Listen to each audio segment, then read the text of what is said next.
I ain't gotta prove nothing to nobody else. That's why I don't never get too hyped about the win after I win, because it's like you always gotta do something over and over again till you done. And it's always gonna be somebody next, somebody next, somebody next. So I feel as though I don't have to prove myself to these people.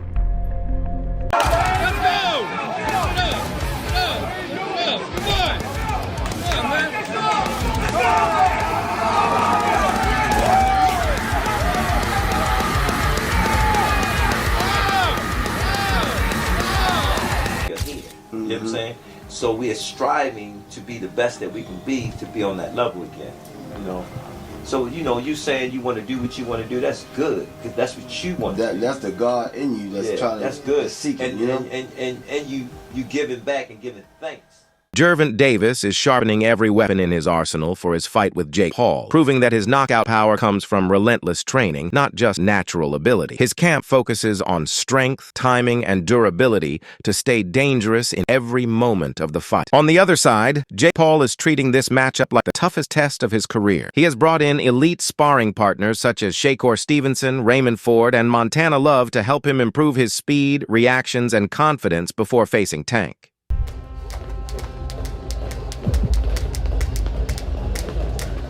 So that's boxing at its finest right there. You heard it. They said it. Make that bet. Everything on the line. You know, that's old school right there. Gervonta Davis places a strong emphasis on conditioning that strengthens his core and prepares his body for the impact of powerful punches. He has felt the effects of brutal punches in the ring, so he knows exactly how important toughness and stability are during a fight. His training includes intense drills that test balance, posture, and resilience while improving the explosiveness behind his punches. Everything in camp is running at full intensity as he continues to build strength, stamina, and a strong mindset for the challenge against Jake Paul. Ain't nobody breaking. Box, exhale. Ain't nobody breaking. Box. Man, boom on that last break. Box. Fight for it. I got him. We take shit. Box. Yeah, I felt it. Good, perfect. That was your best rep. Come on.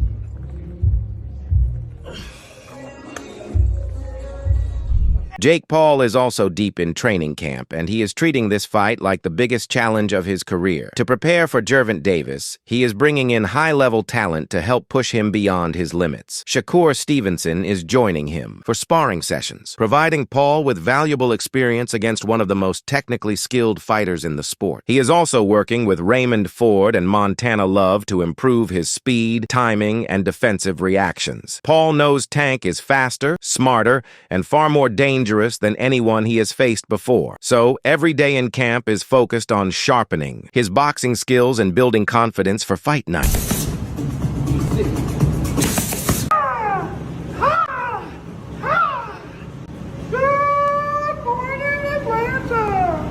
Gervonta Davis has built his name in boxing through hard work and dedication. His journey speaks for itself. Trainer Calvin Ford has watched him grow from a young fighter with dreams into a champion who shines under the bright lights. Ford says that the success seen on fight night does not happen by accident. It comes from long hours in the gym. It comes from discipline. It comes from sacrifice. Davis has worked for everything he has earned. From the start of his career until now, he has never stopped improving. As Davis prepares for the Jake Paul fight, many voices in the boxing world have shared their opinions.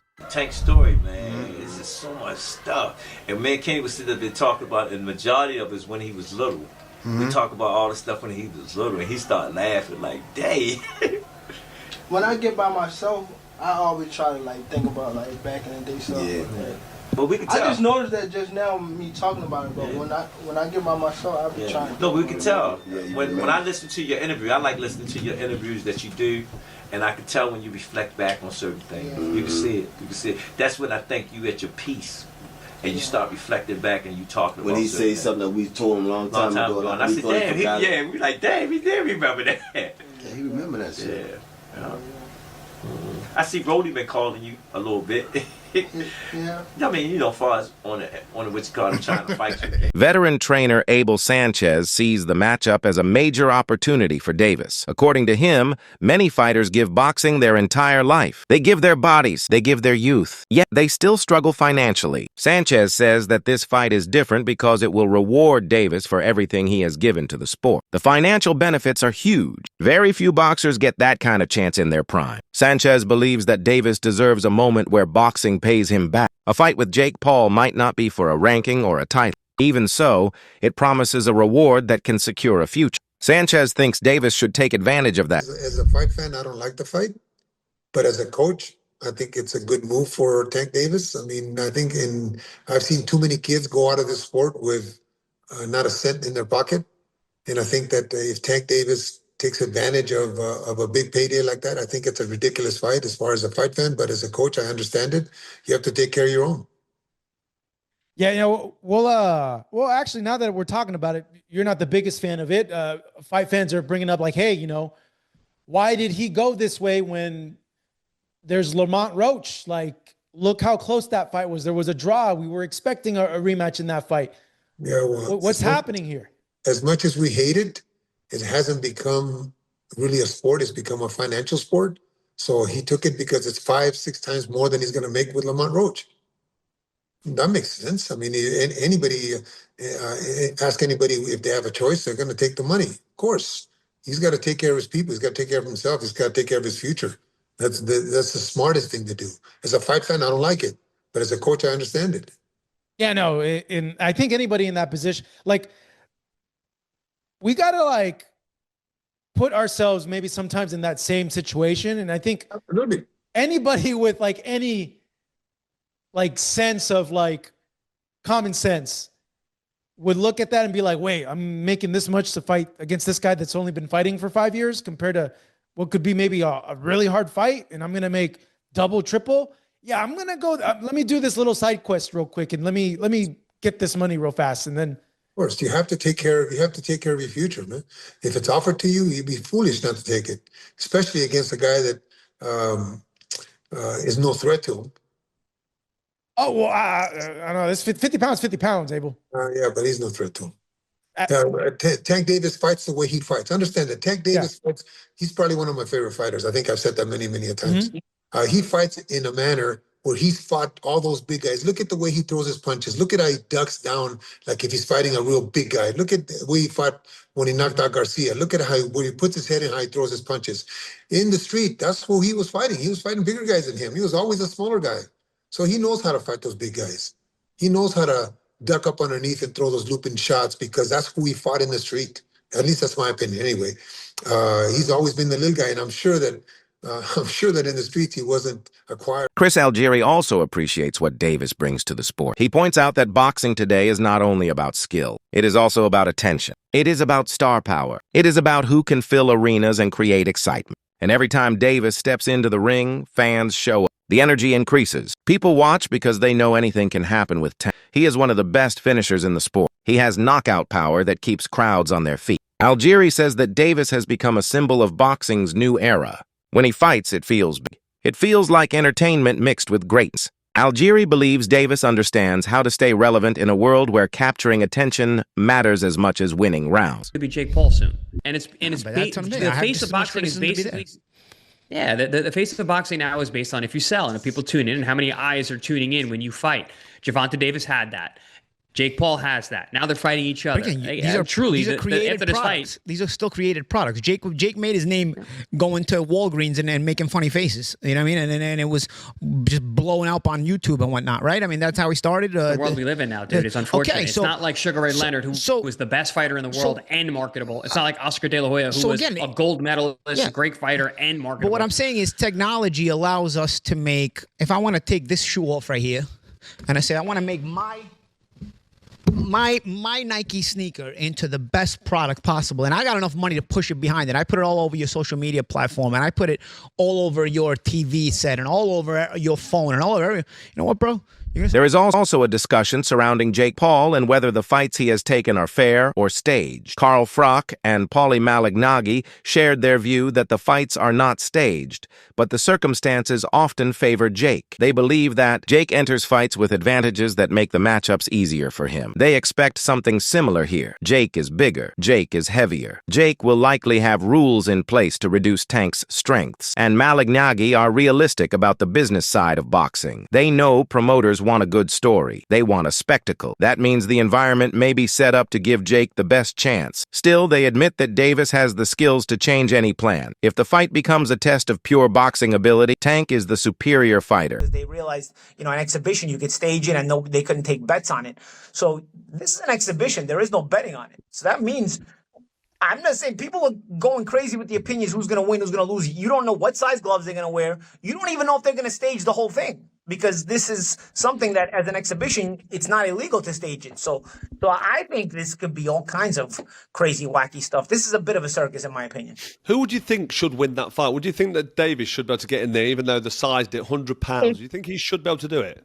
If they don't stage it and don't kind of set up a sort of a mild sparring session, I'd say Davis has a chance. Depends on the size of the gloves. Because here's the thing. Jake is probably 100 pounds bigger than the guy. That's a lot of weight, Carl. You've been in a boxing ring. That still counts. And if you make the gloves small, Gervonta could technically hurt Jake even if he hits him. But the problem is the gloves are small. Jake could also hurt Gervonta because Gervonta's so small. Gervonta's so much smaller than him. So do you make the gloves big, and then really who's got an advantage? I don't know. Technically Gervonta's a lot better boxer, but he's so much smaller. I've stood next to Jake. Jake's a big guy. It's like I said, it's a bit of a circus freak show, and that's why I don't put it out of the question that this exhibition could be a bit staged in the ring. That's fair enough. That's a fair point. That is, and actually, people aren't talking about that enough. I feel like people aren't talking about that enough. Well, he's threatening to sue everybody who talks about it, and anyone who talks about it. Well, that's because his fights have been sanctioned, and I personally don't think he has set up the other fights. I personally think, like Mike Tyson, he had no legs left. You know what I mean? I to tell you the truth, I thought that was an easy one to bet and call. It was that Jake would beat Mike Tyson, and even some of these other fights, they're smaller. Jake doesn't set up his fights. I think what he does is he stacks the deck against his opponents in those fights. So I wouldn't call them staged, but they're deck stackers. So he has an advantage.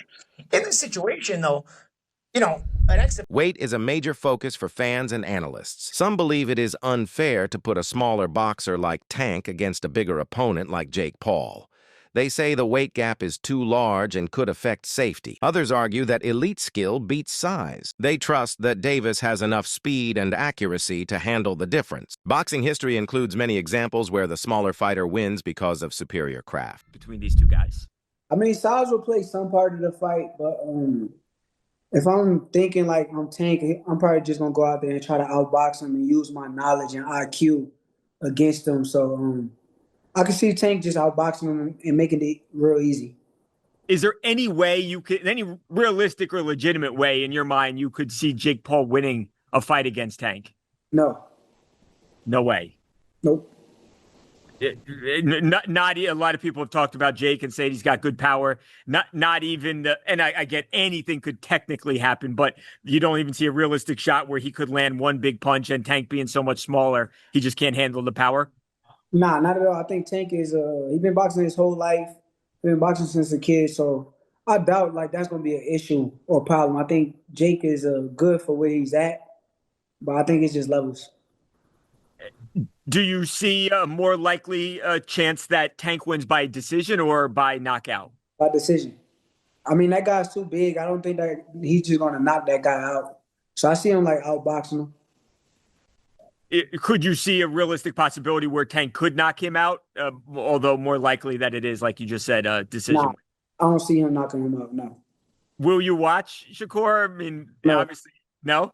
Hell no. Nah, that ain't really I mean, like I said, here's the thing. I got two sides of me when it comes down to I got a business side, then I got a competitor side. And from the competitive aspect, it don't excite me for me. Robert Garcia speaks from experience as a trainer and former champion. He says there is nothing wrong with Davis accepting this fight. It is his career. He has the right to make choices that benefit him. Garcia's concern is timing. Garcia feels Davis is still writing his story. He has championships to win. He has matchups that fans want. Many analysts see the event as a worldwide spectacle. Jake Paul became famous through social media and entertainment. His fan base is huge. He brings attention from places outside of boxing. This means the fight will attract viewers who do not normally watch the sport. To some experts, that is positive. It helps boxing grow, but others believe it weakens the sport because pure competition becomes less important. Jake is not a traditional boxer. There are also concerns about rules. Some analysts suggest that Jake Paul will want the gloves heavier and the weighter.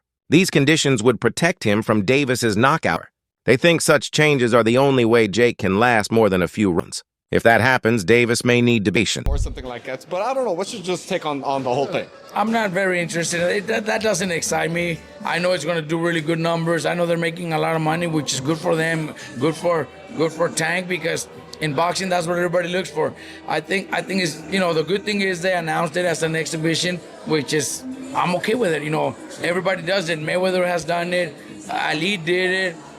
The only thing, my personal opinion is, Tank, they all did it when they had already accomplished so much. They already did so much. Mayweather did everything in boxing and accomplished everything. Muhammad Ali did the same, and many others that have done it. I think Tank never gave us the fights that we really wanted. Never really gave us those challenges. He never really challenged himself.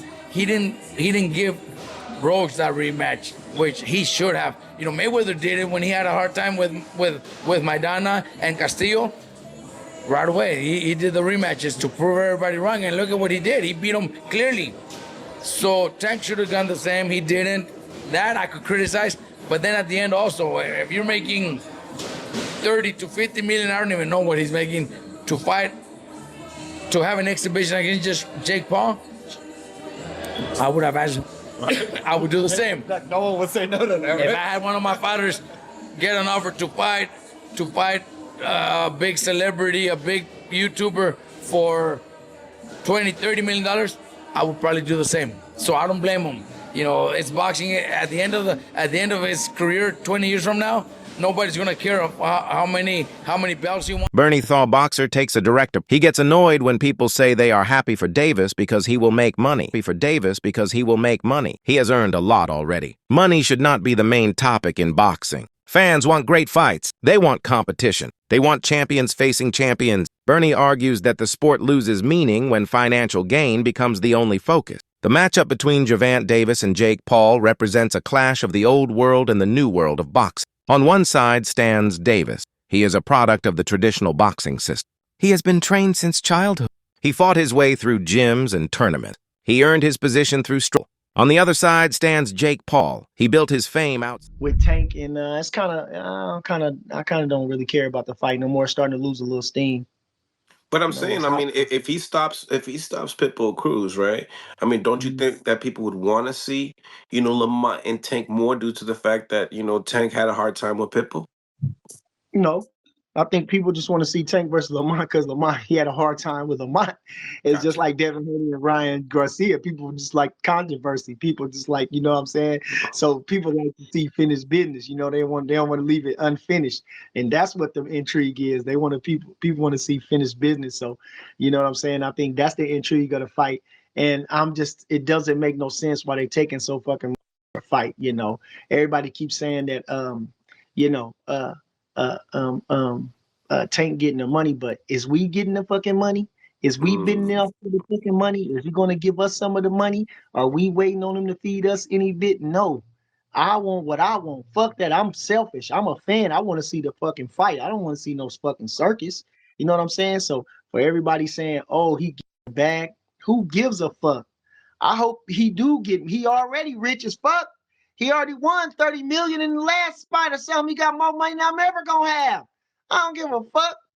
I want to see the fights. I'm a fucking boxing fan. I want to see a fucking fight. I don't want to see no farce.